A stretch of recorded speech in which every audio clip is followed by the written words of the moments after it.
Bismillah, alhamdulillah, wassalatu wassalamu ala rasulillah wa ala alihi wa sahbihi wa man wala. Asyhadu an la ilaha illallah wahdahu la syarika lah, wa asyhadu anna Muhammadan abduhu rasuluh sallallahu alaihi wa ala alihi wa sahbihi wa sallama tasliman katsira.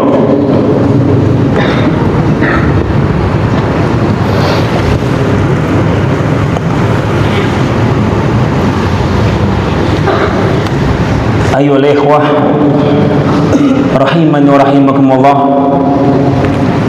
sehubungan dengan Ustaz Furqan hafizallahu ta'ala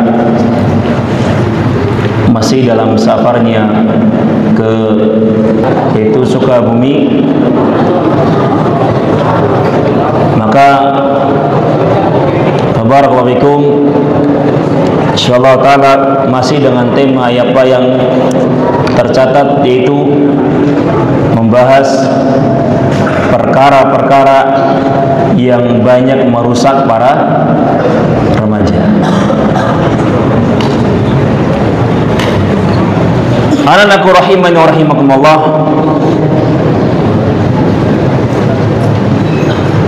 kita berada di era modern. Tentunya banyak sekali godaan dan cobaan yang datang silih berganti.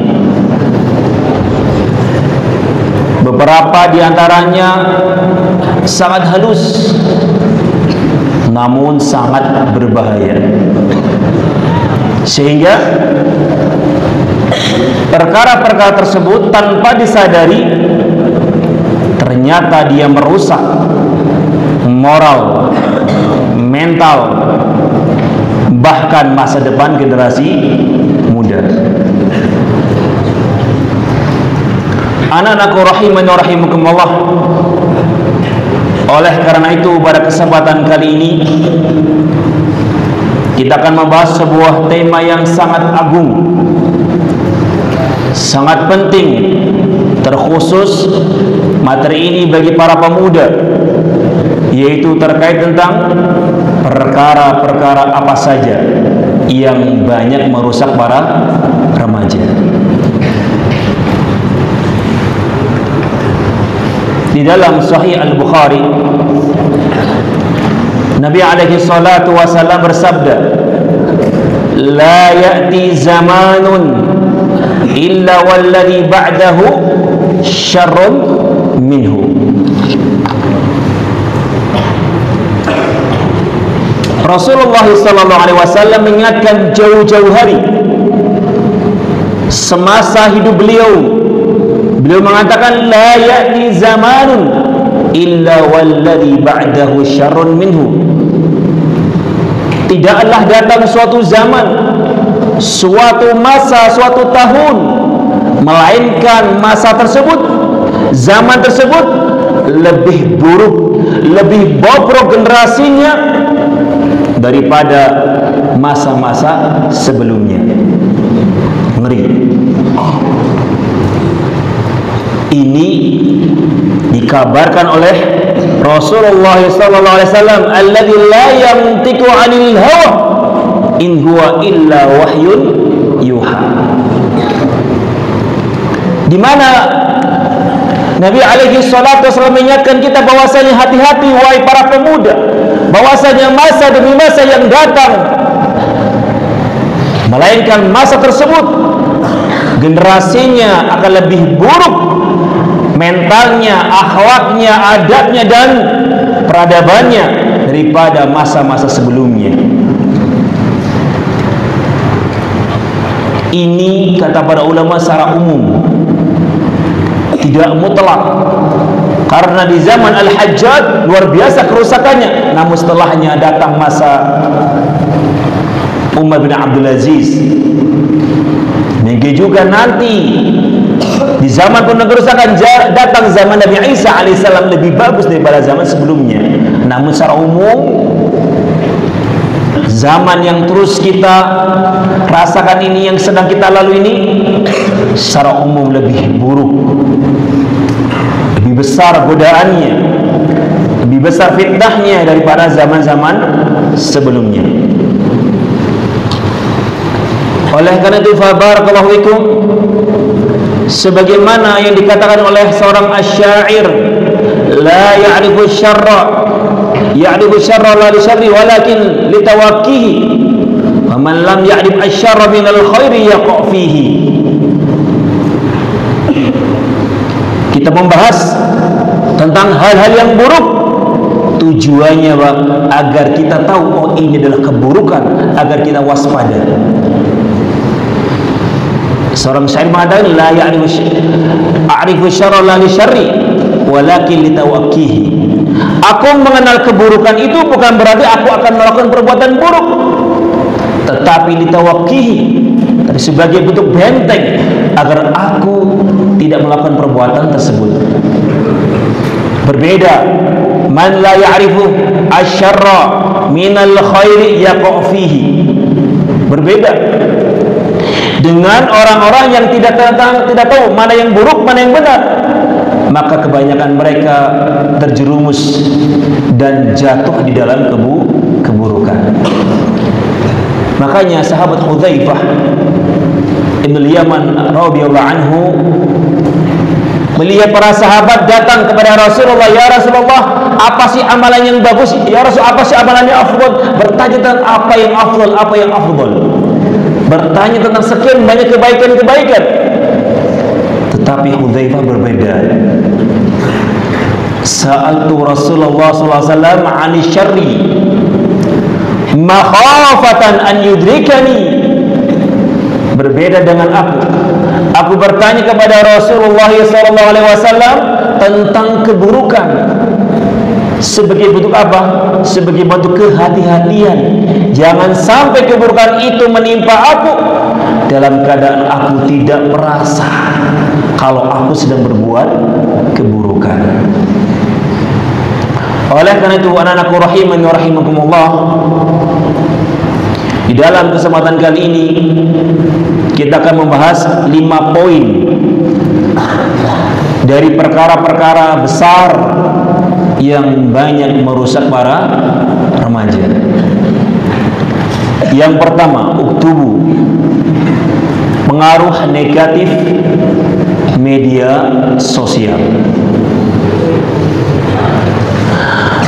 Sebagaimana yang telah antum ketahui, media sosial adalah alat komunikasi yang sangat bermanfaat, yang bisa kita gunakan ketika kita gunakan dengan bijak.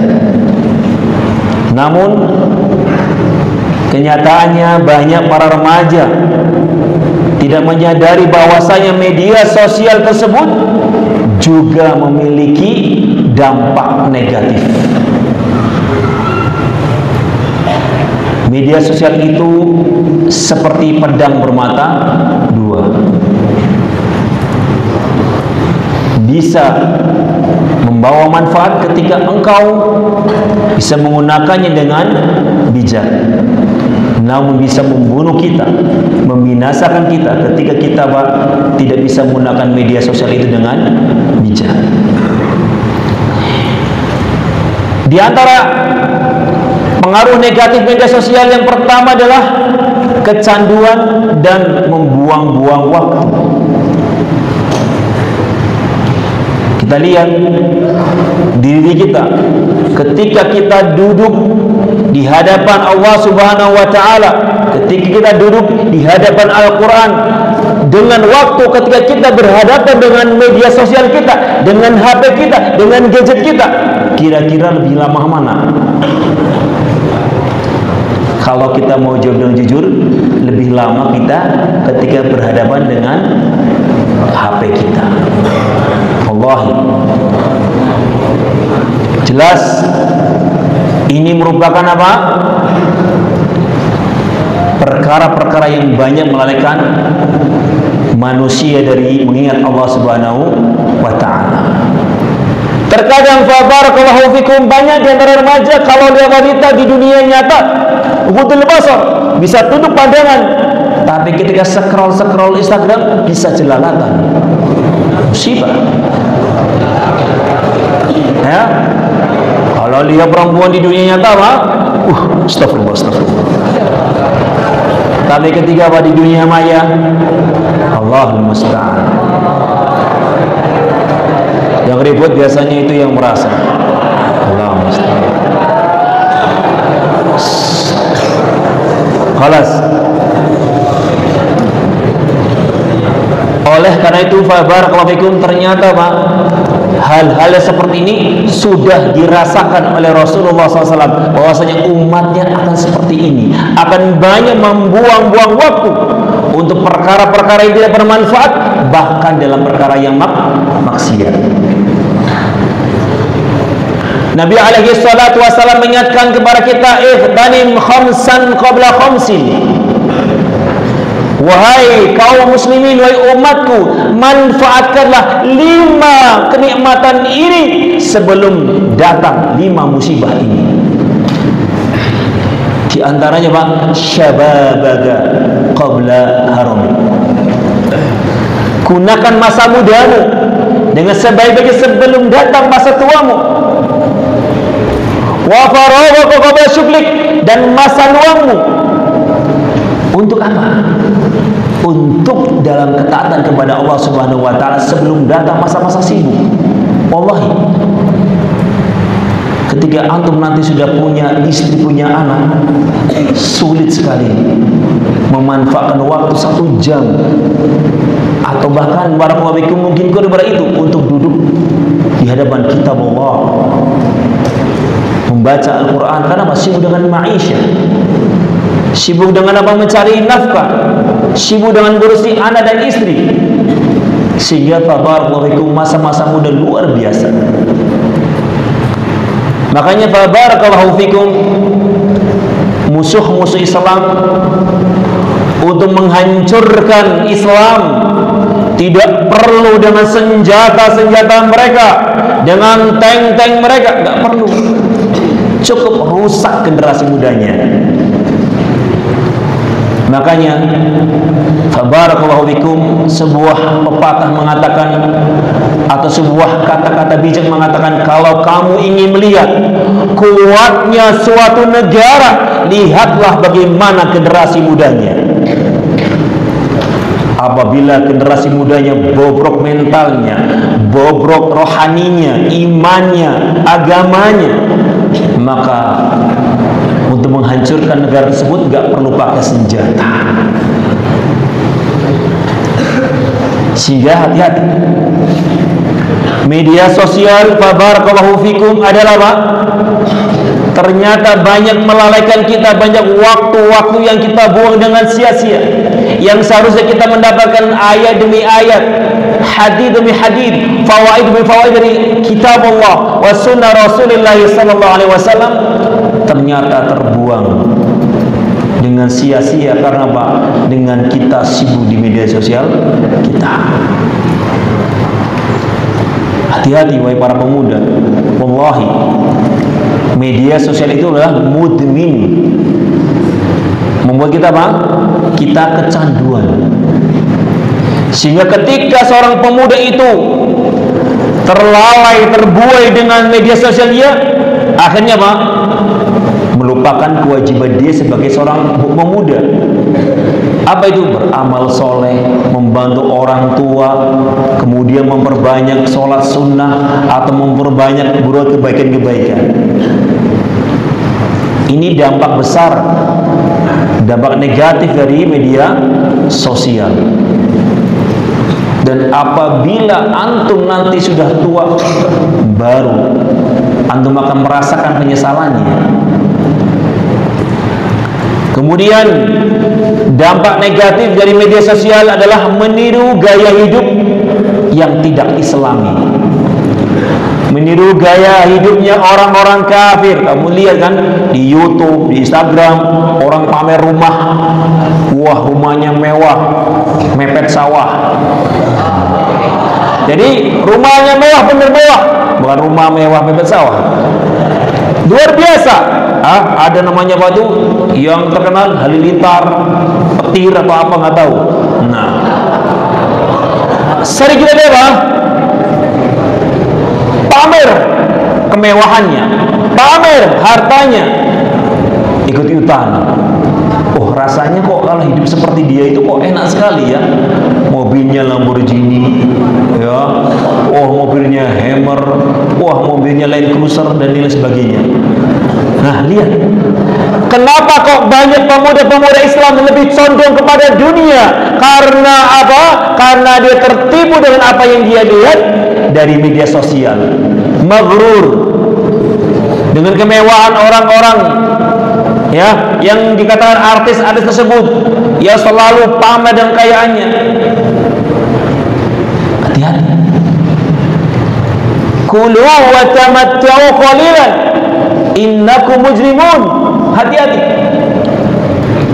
Allah Subhanahu wa taala sering mengingatkan kita kepada orang-orang kafir dan orang-orang fasik, silakan bersenang-senang qalilan, karena itu cuma sementara saja. Semuanya akan hancur dan binasa. Gak mungkin kamu bawa sampai ke liang lahatmu. Innakum mujrimun. Engkau banyak berbuat dosa, engkau banyak berbuat hal-hal yang sia-sia. Hati-hati.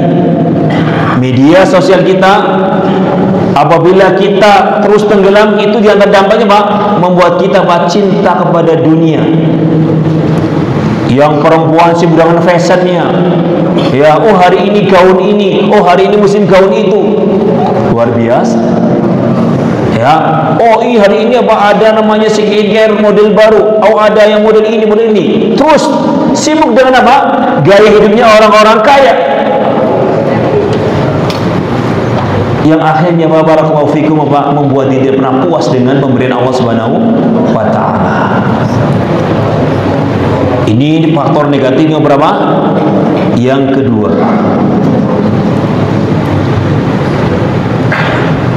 Faktor negatif yang ketiga dari media sosial adalah cyberbullying dan gangguan mental. Banyak orang-orang menggunakan media sosial untuk apa? Membuli, bahkan gurunya dibuli. Subhanallah. La haula wala quwata illa billah.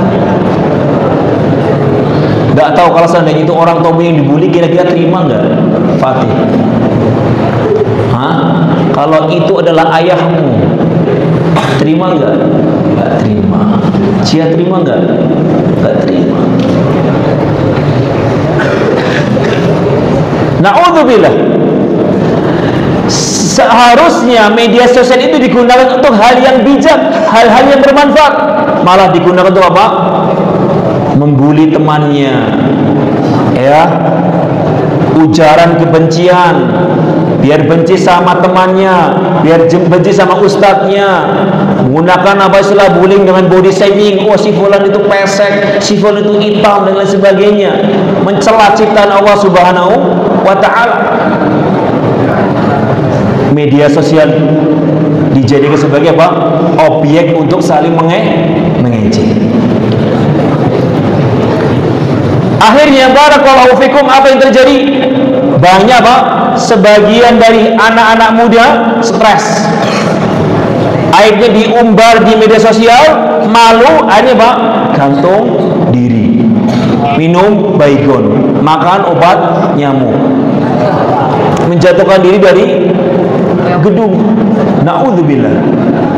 Ini semua Pak dampak negatif dari apa? Media sosial. Coba kalau nggak seandainya tidak ada media sosial, nggak tahu temannya si fulan sedang berbuat apa sehingga nggak tersebar fotonya atau videonya. Sehingga anak-anakku rahimani rahimakumullah, waspada. Inilah apa?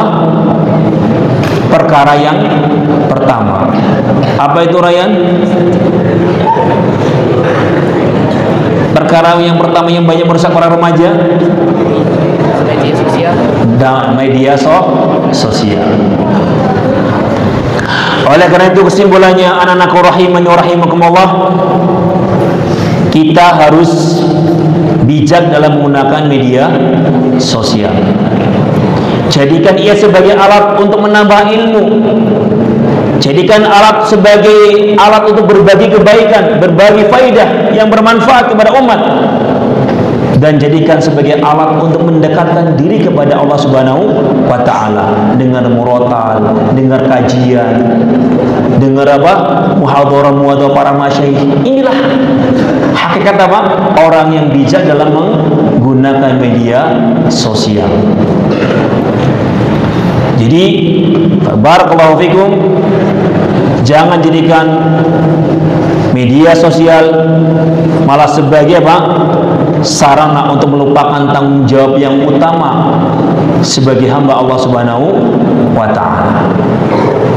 Dan jangan sampai media sosial yang kita miliki menjadi sarana untuk merusak akhlak kita. Kelas 9 banyak yang ribut. Tolong asatidzah keliling. Perkara yang kedua, uktubu. Perkara yang kedua adalah pergaulan bebas. Pergaulan bebas adalah salah satu penyakit sosial yang sangat merusak para remaja, dan ini mencakup beberapa hal. Mencakup pacaran, mencakup seks bebas, mencakup konsumsi narkoba, mencakup minuman keras. Kenapa ribut? Sudah pernah?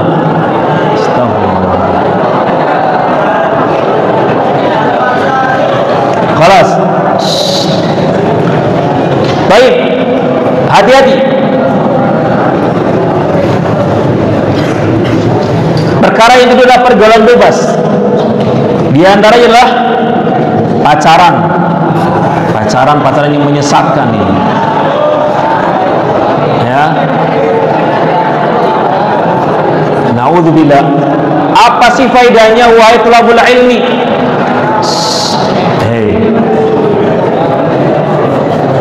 Seorang santri mushafnya ada gambar perempuan.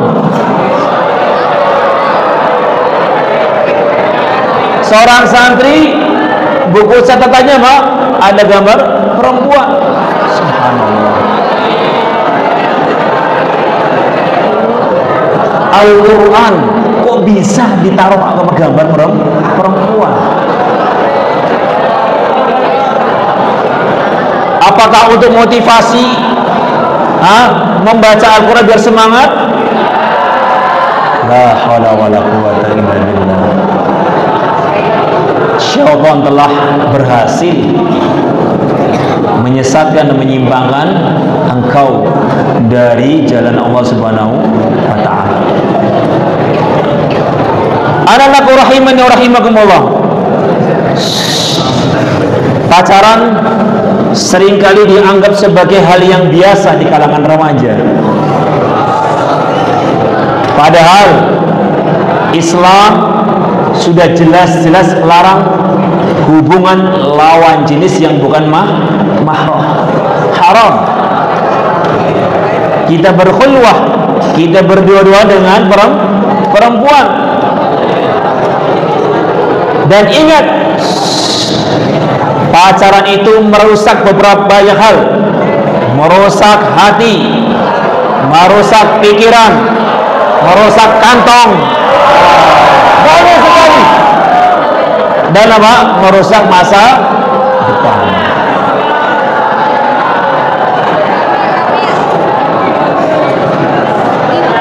Halas. Ini temanya mungkin rusuh.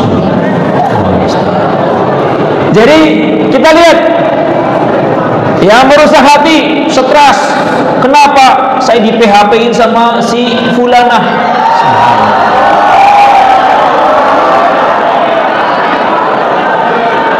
musibah.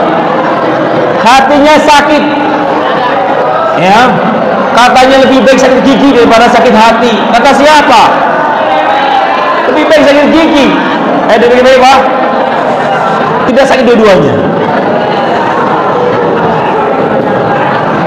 Anak-anakku rahimani wa rahimakumullah. Hati-hati. Pacaran itu bisa merusak hati kita, membuat kita nggak fokus dalam ibadah, membuat kita nggak fokus dalam membaca Al-Quran, sholat si fulana di depan mata kita. Subhanallah. Hati-hati. Juga Pak, merusak pikiran, pembawanya kotor terus pikirannya, ya, mikirnya yang macam-macam. Khalas. Dan barakallahu bisa merusak apa kan? Kantong kita. Tekor banyak, ujung-ujungnya nggak bisa nikah sama dia. Musibah. Nah, anak-anakku rahimani wa rahimakumullah. Dan yang lebih parah lagi adalah pacaran itu mengantarkan kepada perbuatan zina.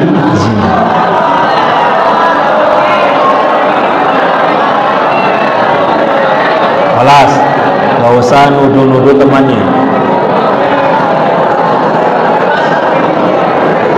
Selanjutnya, di antara dampak negatif pergaulan bebas adalah Pak, tadi seks bebas, sehingga Pak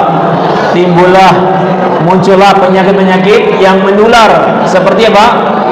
HIV, AIDS, dan yang lain sebagainya. Hati-hati. Penyakit-penyakit seksual itu banyak sekali. Ya, di antara juga Pak, hamil di luar nikah. Na'udzubillah min dzalik.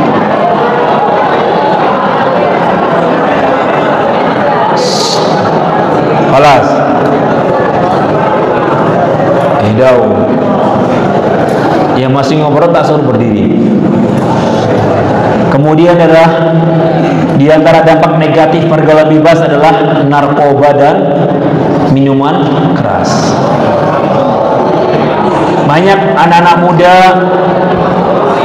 karena salah bergaul, tidak bisa memilih teman yang baik, akhirnya Pak, awal-awal di permulaan dikasih gratis, ketika kecanduan apa?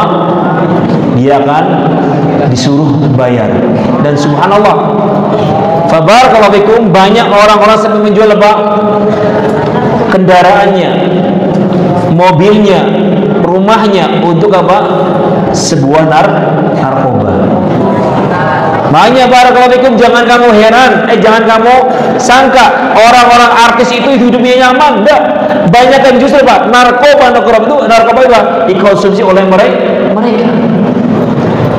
Kok bisa ada artis yang kelihatan Pak aktingnya bahagia, ternyata Pak di dalam berita dia Pak tertangkap mengkonsumsi narkoba. Dan ini bukan sedikit artis-artis yang mengkonsumsi narkoba. Ini semua Pak karena tadi salah dalam bergaul, salah dalam memilih teman, sehingga Pak ketika dia sedang mengalami stres, banyak pikiran, dilampiaskan kepada perkara-perkara yang seperti itu. Oleh karena itu fabarakallahu fikum, apa solusinya?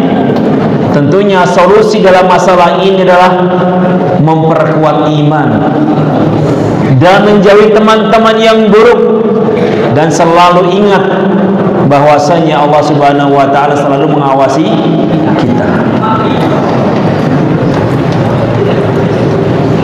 Perkara yang ketiga, kurangnya pemahaman agama. Salah satu penyakit utama dari kerusakan para remaja adalah lemahnya pemahaman mereka tentang agama yang benar.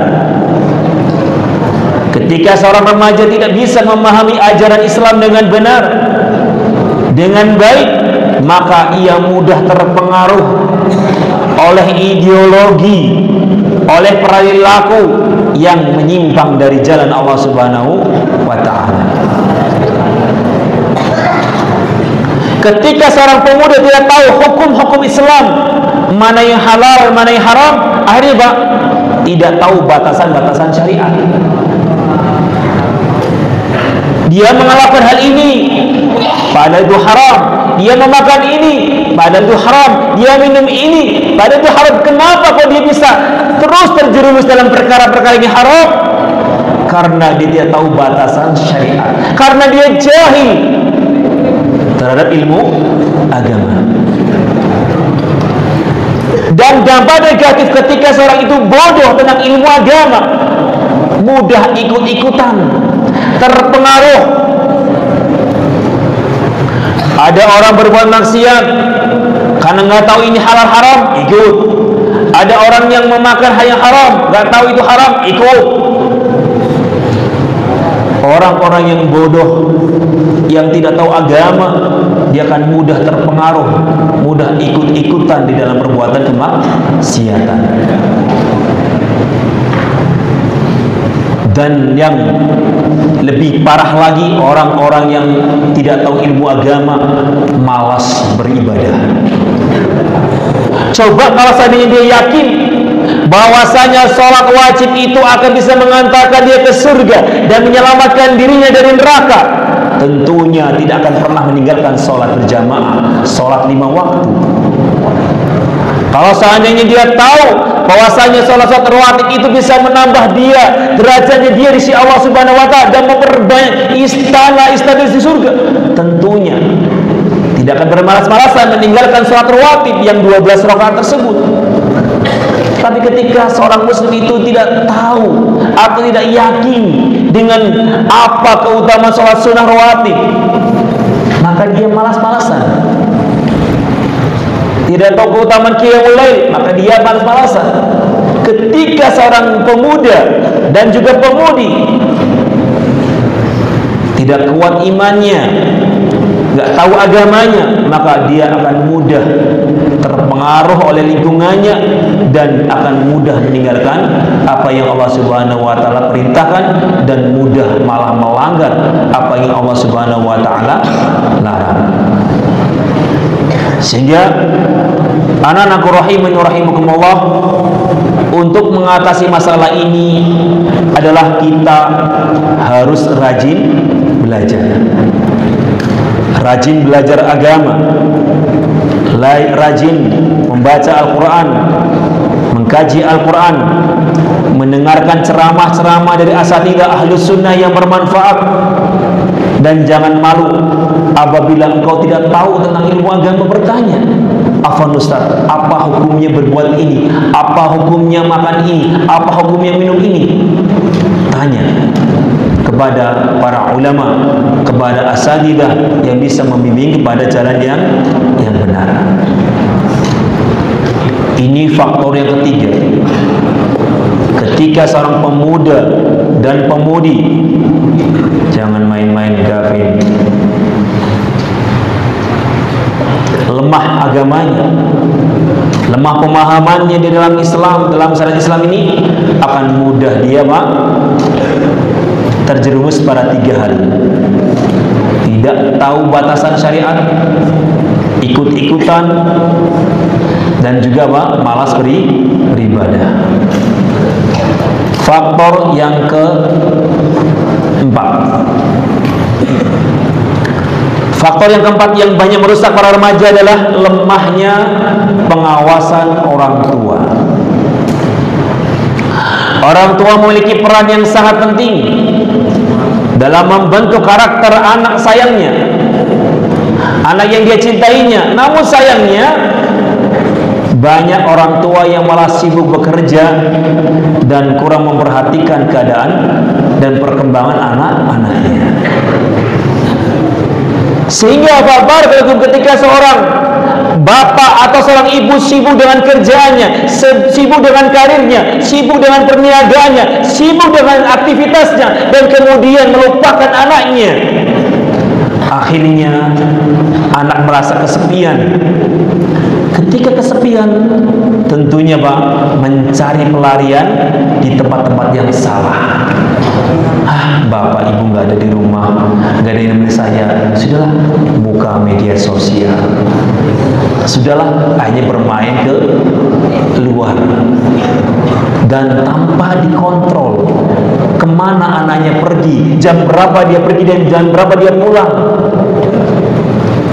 tanpa dikontrol apa yang dilakukan oleh anak-anaknya. Kenapa? Karena dia sibuk. Orang tuanya sibuk dengan bisnisnya, sibuk dengan karirnya, pekerjaannya, dan yang lain sebagainya. Ketika orang tua sibuk dengan pekerjaannya, akhirnya Pak, anak tidak memiliki panutan, tidak memiliki teladan di rumah. Siapa yang harus dia tiru? Siapa yang harus dia contoh? Dan ketika orang tua sibuk dengan kerjaannya, sibuk dengan aktivitasnya sendiri, maka siapa yang mengajari anak-anak ilmu agama? Oleh karena itu, barakallahu fikum, ini merupakan faktor yang besar. Kenapa para pemuda-pemudi Islam banyak yang rusak? Ternyata kalau kita tengok, semua juga ternyata Pak, berawal dari keadaan orang tuanya.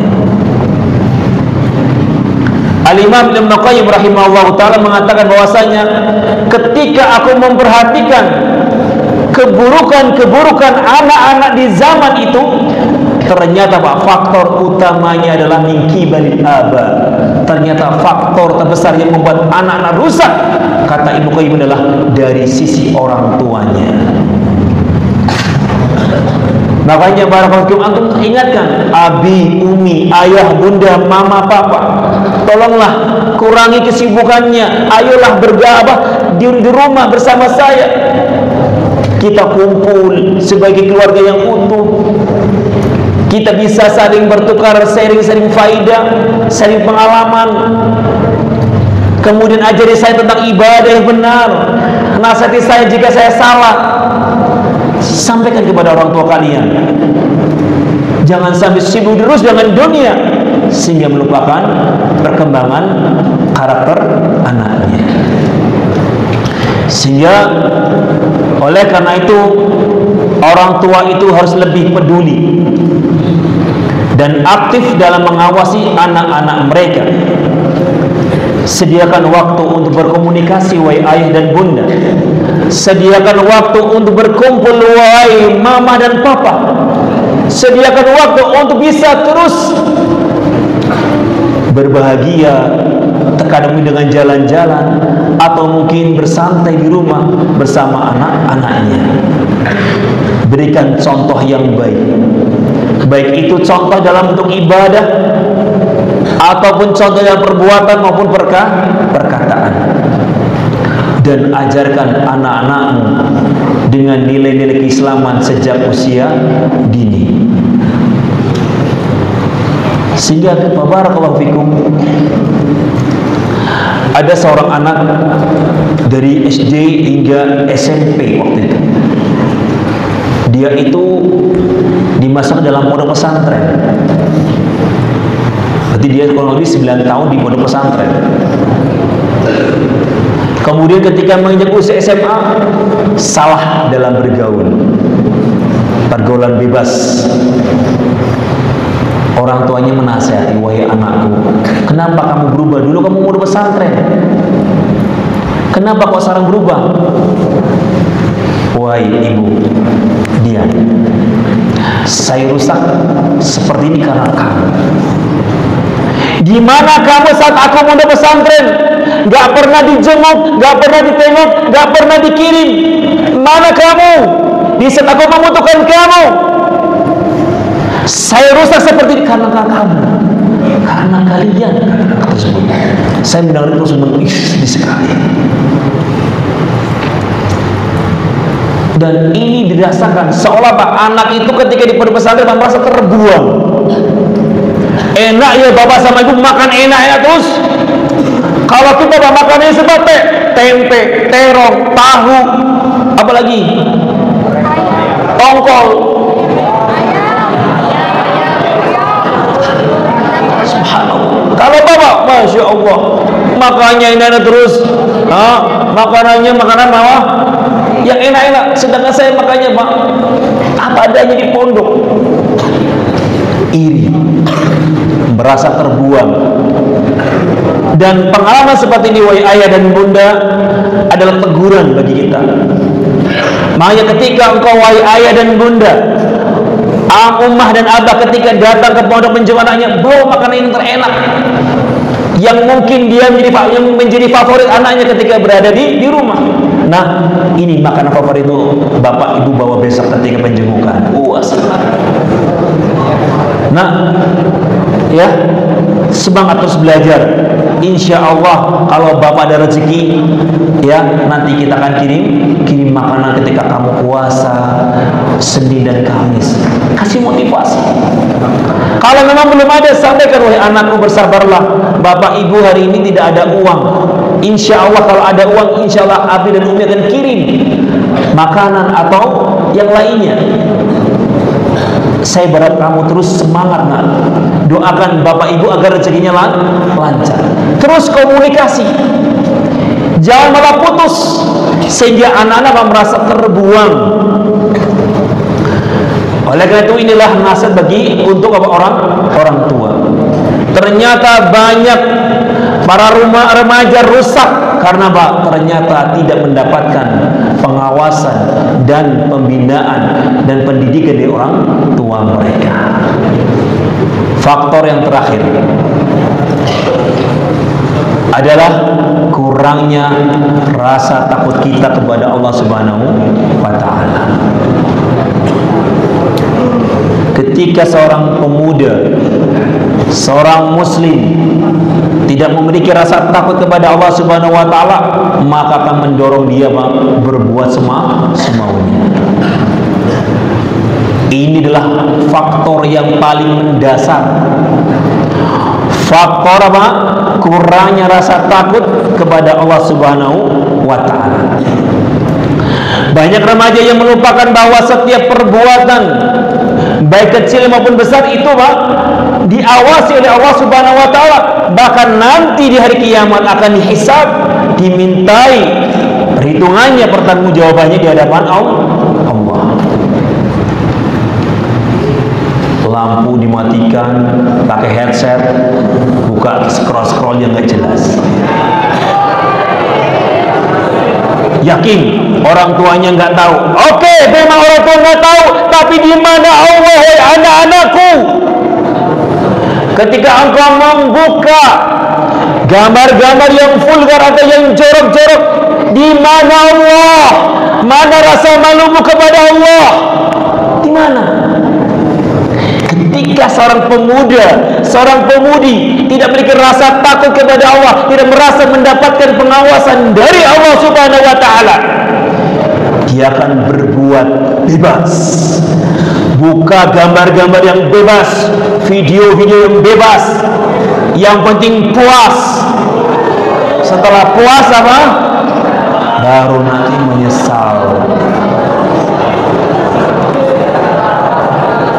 Disebutkan di dalam sebuah ceramah, seorang syekh ketika itu mau memandikan jenazah, melihat kok tangannya kok menggenggam sesuatu. Syekh mengatakan, apa itu yang digenggam? Buka. Gak bisa Syekh buka. Ternyata tangannya sudah kaku, gak bisa dibuka. Ternyata dia memegang remote. Ketika ditanya, kenapa kok dia seperti ini? Hanya Syekh, ketika anak saya meninggal, ternyata dia dalam keadaan sedang nonton film-film porno. Remote-nya berada di tangan dia. Perhatikan. Subhanallah. Ma'adallah. Mati dalam keadaan bermaksiat, mati dalam keadaan melihat hal-hal yang dilarang oleh Allah Subhanahu wa ta'ala. Mungkin, sangat mungkin. Makanya jangan kamu sangka ketika kamu scroll HP seperti itu kamu gak mati mendadak. Jangan kamu ya mengatakan gak mungkin. Sangat-sangat mungkin.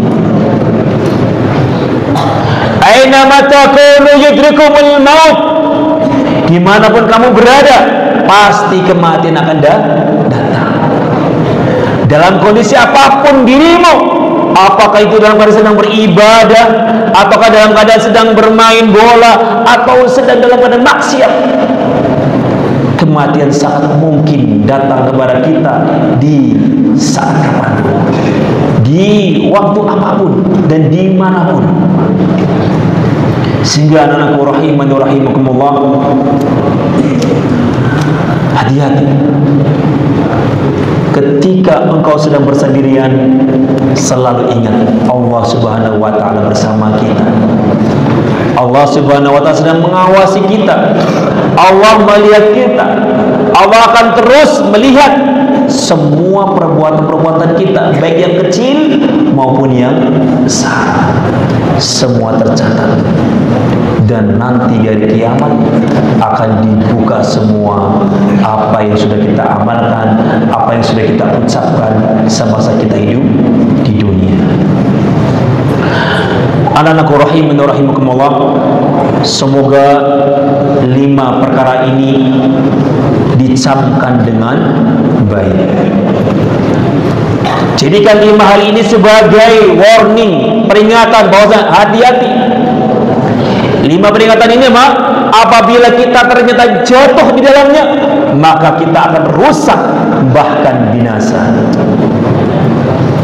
Apa itu 5 perkara tersebut? Ya man, indak. Yang banyak ngobrol siapa tadi? Coba yang paling ganteng, Fatih Abdul Razak. Fatih Abdul Razak. 5 perkara tersebut apa aja? Yang pertama, Aina.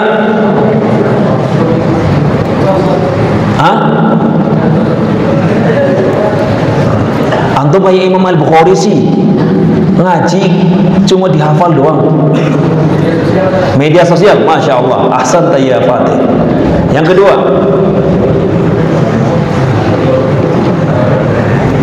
5 perkara yang tadi kita sebutkan yang banyak merusak para remaja. Pergaulan bebas, ahsanta. Yang ketiga,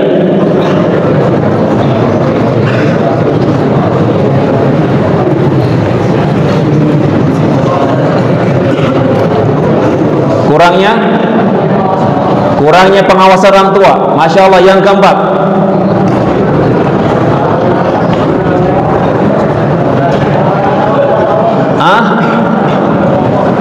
kurangnya rasa takut dia kepada Allah. Yang terakhir, yang 5,